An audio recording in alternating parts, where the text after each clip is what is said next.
তো hello everyone, তোমাদের কাছে নতুন আবার একটা ভিডিও নিয়ে চলে এসেছি, মিনি একটা ছোট্ট ভিডিও। তো আজকে আমি যাব আমার খুব পছন্দের একটা জায়গায়, ঠিক আছে। তো এখন আমি ঘাটালে আছি, এখান থেকে আমি বাস ধরবো, বাসে করে তারপরে তো যাব সেই জায়গাটায়। তো সেই জায়গাটা হয়তো তোমরা সবাই দেখেছো, ফেসবুকেতে রিলসে আর দেখেছো সেই জায়গাটা। তো আমি সেই জায়গাটায় যাবো, চলো তোমাদেরকে দেখাই কোথায় যাচ্ছি, ঠিক আছে। আমার সাথে থাকো, দেখতে পাবে সব কিছুটা। আমি বাসের জন্য দাঁড়িয়ে আছি। তো অ্যাকচুয়ালি আজকে আমি যাচ্ছিলাম ক্ষীরপায়ের বড়বান মন্দির, ঠিক আছে। অনেক দিন ধরে প্রত্যেকবারে বাড়ি আসলে আমি যাই, তো এবারেও ভেবেছিলাম যাব। তো তার জন্য বেরিয়ে পড়ছি, এখন বাসের জন্য দাঁড়িয়ে আছি। বাসে করে যাব কারণ গাড়ি ওই ধারে ধরছে বর্দার চৌকোনে, তো গাড়ি নিয়ে গাড়ি রেখে দিয়েছি পার্কিংয়েতে। তো এবারে বাস ধরে এখান থেকে যাব, বেশি দূর নয়, ঘাটাল থেকে। তো চলো দেখতে থাকো ভিডিওটা, আমার সাথে সাথে তোমরাও বড় মার দর্শন করে আসো। তো এখন বাসে চেপে পড়েছিলাম। তো এই রাস্তাটা দিয়ে চন্দ্রকোনা টাউনও কিন্তু যাওয়া যায়। এটা একবারে এই বাসটা এখন চন্দ্রকোনা টাউনে যেয়ে পুরো থামবে। তো দেখো কত সুন্দর লাগছে বিকালবেলাটা। বাসটা হঠাৎ করে একটা জায়গায় দাঁড়িয়েছিল স্টপেজে, তো দেখে আমার ছোটোবেলার কথা মনে পড়ে গিয়েছিল। তো এখন নেমে পড়েছিলাম, বাস থেকে নেমে পড়েছি হালদার দিঘিতে, ঠিক আছে। হালদার দিঘিতে নেমে যেতে হয় মায়ের মন্দিরে, ঠিক আছে। এই রাস্তাটা দিয়ে টোটোও পাওয়া যায়, বাট আমি আগের বারে এসেছিলাম, ঠিক আছে। তো বেশি দূর নয়, 10-15 মিনিট লাগে। তো তার জন্য ভাবলাম যে হেঁটে হেঁটেই যাই, আজকে আমার কাছে অনেক টাইমও আছে। তো আগের বারে যখন এসেছিলাম বেশি টাইম ছিল না, তো তার জন্য তাড়াতাড়ি ফিরেও গিয়েছিলাম। তো এবারে ভেবেছি অনেক টাইম নিয়ে এসেছি, তো ওই জন্যই হেঁটে হেঁটেই যাবো, টোটোতে পয়সা দেবো না। তো চলো দেখতে থাকো তোমরা আমার সাথে। এটা হচ্ছে হালদার দিঘি, ঠিক আছে, বাস স্টপেজ। তো দুপুর বলে চারদিকটা ফাঁকা ফাঁকা, তেমন একটা লোক নেই আর কি।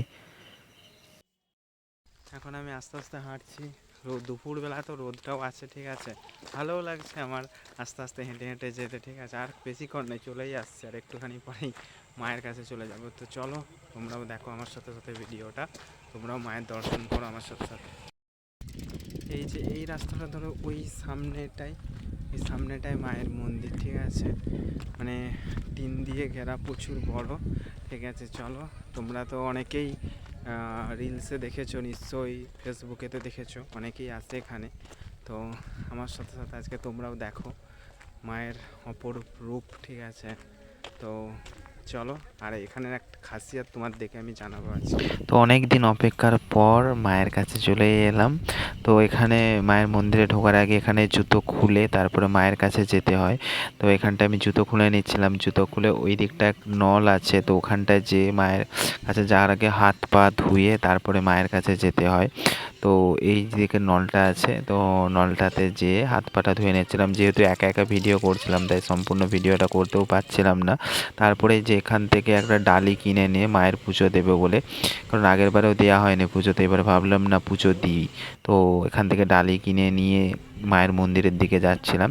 তো এবারে মায়ের মন্দিরে যাওয়ার আগে ঘন্টা বাজিয়ে মায়ের কাছে ডালিটা মায়ের চরণের কাছে রেখে দিয়েছি। এবারে পুজো করব, তো তার জন্যই ধূপ আর জ্বালছিলাম।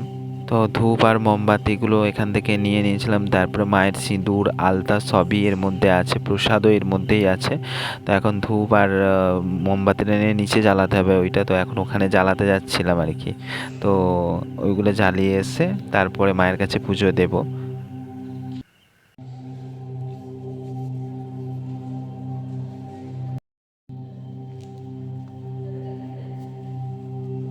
আমি এটা নিয়ে মানে এখানে 3 বছর আসছি, আজ এবারটা নিয়ে 3 বছর হলো। সত্যি কথা বলতে আমি যখন প্রথমবার এসেছিলাম না, মায়ের রূপটা দেখে না আমি মুগ্ধ হয়ে গিয়েছিলাম, সত্যি বলছি। মানে আমি বসেই ছিলাম ওখানে। তো তার জন্য আমি প্রত্যেকবারে বাড়ি আসলে মায়ের কাছে যাই, মায়ের মন্দিরে যে পুজো দিই, ঠিক আছে। তো অন্যবারে জানতাম না যে নিজে নিজেও পুজো দেওয়া যায়, তো এবারে ভাবলাম যে না দিই নিজে নিজেই পুজো। তো ওই জন্যই নিজে নিজের মতন করেই মাকে ডাকছিলাম, মায়ের পুজো দিচ্ছিলাম, ঠিক আছে, যতটা জানি। তো সেই হিসাবে মাকে ডাকছিলাম, পুজো দিচ্ছিলাম। এই ওম শব্দটা শুনতে পাচ্ছ, এটা সব সময়ের জন্যই হয়, মানে কখনো বন্ধ হয় না। তো সারা দিন রাত্রে এই শব্দটা হয়েই যাবে। তো কি বলতো, গায়ে কাঁটা দেয়, মানে এই যখন এই শব্দটা শুনি না, একটা গায়ে মানে শিহরণ জাগিয়ে দেয়, এরকম ব্যাপার আর কি। মানে খুব সুন্দর লাগে সত্যি কথা বলতে। তো এখন মায়ের চরণে আমি এই দিয়ে দিচ্ছিলাম চাঁদমালা, মায়ের সিঁদুর আলতা সব কিছু দিয়ে মাকে প্রণাম করছিলাম। তো যতটা জানি সেই হিসাবেই করছিলাম, বেশি কিছু তো জানি না।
এই দেখো মায়ের রূপ, ঠিক আছে।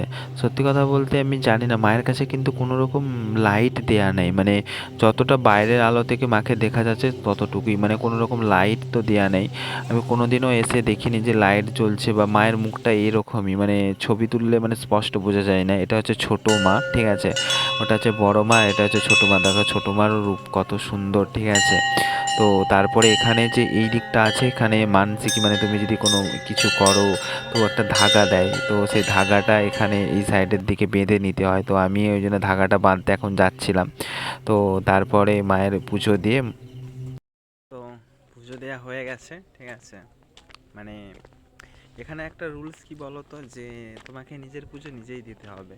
মানে এখানে কোনো পুরোহিত মশাই থাকে না, একমাত্র অমাবস্যা তিথিতে এখানে পুজো হয়, ঠিক আছে। মানে পুরোহিত দিয়ে অমাবস্যা তিথিতে, নইলে তুমি যদি আসো, তোমার যদি ইচ্ছা হয় মাকে পুজো দেবে তুমি, তাহলে তোমাকে নিজেকেই ওখান থেকে কিনে নিজের মতন করে, তুমি যেমন পারবে নিজের মতন করে পুজো দিয়ে মায়ের কাছে তোমার মনের বাসনা জানিয়ে পুজো দিতে হবে তোমাকে, এটাই এখানে নিয়ম। আর যদি তোমার মানসিকই থাকে, তাহলে তখন ঠাকুরমশাইকে আগে থেকে বলতে হবে, সে যেই হিসাবে ডেট দেবে সেই হিসাবে এখানে পুজো হবে। তো আমি এটাই জানি। তো আগের বারে আমি যখন এসেছিলাম তখন জানতাম না যে নিজে নিজে পুজো দেওয়া যায় বলে। তো আগের বারে এসেই নিয়মটা জেনেছিলাম, তখন আর পুজো দেওয়া হয়নি। তো ভেবেইছিলাম এবারে যখন যাব মায়ের কাছে পুজো দিয়ে আসবো, ঠিক আছে। তো আমি আমার মতন করেই পুজো দিলাম। সবটা ভিডিওটা করতে পারলাম না, যেহেতু একা এসেছি। তো তার জন্য কি বলতো, একা একা তো ক্যামেরা ধরে ভিডিও করাটাও সম্ভব নয়। তো তার জন্য সেলফি স্ট্যান্ড রেখে যতটা ভিডিও করা সম্ভব হয়েছে করেছি, ঠিক আছে। আর কি করব, তো এটুকুই। তো অনেকেই এখানে এসেছে, অনেক ব্লগার এখানে এসেছে আমি দেখেছি। তো যারা যারা আসতে চাও, ঠিক আছে, এখানে চলে আসবে।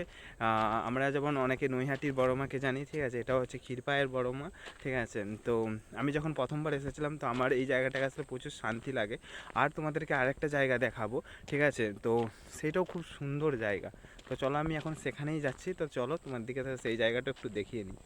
হঠাৎ করে এটা চোখে পড়ে গেল। তো আজ হয়তো মৌমিতা দেবনাথ আজ আমাদের মধ্যে নেই, কিন্তু তার দোষীদের শাস্তি দেওয়ার জন্য আজও প্রতিবাদ দেখো, এটা চলেই হচ্ছে যাচ্ছে। মহাশ্মশান, ঠিক আছে। মানে মন্দিরের থেকে 5 মিনিটও নয়, 2-4 মিনিট হেঁটে আসতে হবে। তো এখানটা বেশ শান্তির জায়গা। আমি এখানটা প্রত্যেকবারে আসলেই আসি, তো এবারেও ভাবলাম আসি তোমাদেরকে দেখাই। তো অতটা ভালো বোঝা যাচ্ছে না, আমি তোমাদেরকে ব্যাক ক্যামেরায় দেখাচ্ছি, ঠিক আছে, তোমরা একটু দেখো। এই পড়ন্ত বিকেলে সূর্যি মামাকে দেখতে কত সুন্দর লাগছে। সূর্যি মামার আলোর ছোঁয়া যখন নদীতে এসে পড়েছে, নদীটাকেও অপরূপ সুন্দর লাগছে, তাই না? আজ তোমাদেরকে ক্ষীরপায়ের একটা বিশাল স্পেশাল জিনিসের সাথে পরিচয় করে দেবো। যদি তোমরা এখানে আসো ঘুরতে, তো এই জিনিসটা কিন্তু তোমরা সবাই খেও, একবার ট্রাই করে দেও। এই যে এটা হচ্ছে বাবার সা, ঠিক আছে, এখানের ফেমাস জিনিস ক্ষীরপায়ের। এটা এটা তো ক্ষীরপায়ে আসলে